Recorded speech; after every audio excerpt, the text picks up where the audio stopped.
In this video, we're going to be demonstrating how to replace your collar with the collar repair kit. So when you open up the kit, you'll find C-clip pliers, a bag with the C-clip and the 3 ball bearings, the spline spring, and the replacement collar. And it'll already be pre-labeled with whatever system you order it with, and it's the same process for all 3 systems. So I'm going to go ahead and just put these back because I'll be reusing the parts for this demonstration. Okay, so what we'll do is we'll go ahead and you'll want to firmly grasp on that collar and pull that down, and then grab your C-clip pliers and line those holes up.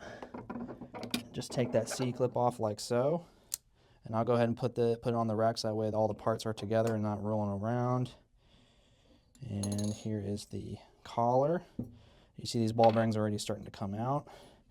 If they're dirty or greasy, they probably won't fall out, so you'll probably need to use like your finger to pop them out. And you can reuse them if you want to, just wipe them off, or you can reuse the new ones that come in the kit. So you just take the spline spring out, and that's the end of the process. One thing you'll notice on this unit is a set screw, and that is because this collar is slotted. You see there's a cutout slot, and that is so when it's installed, it prevents the collar from rotating. If you purchased a unit in 2023 or earlier, it may not have this set screw, but the collar will still be backwards compatible. All right, so let's just do the process in reverse. So what you want to do is put the spline spring back on and put in your ball bearings and line up that collar with that set screw in there.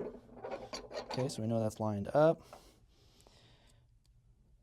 Get this ready. So you just again firmly press down and just install it like so.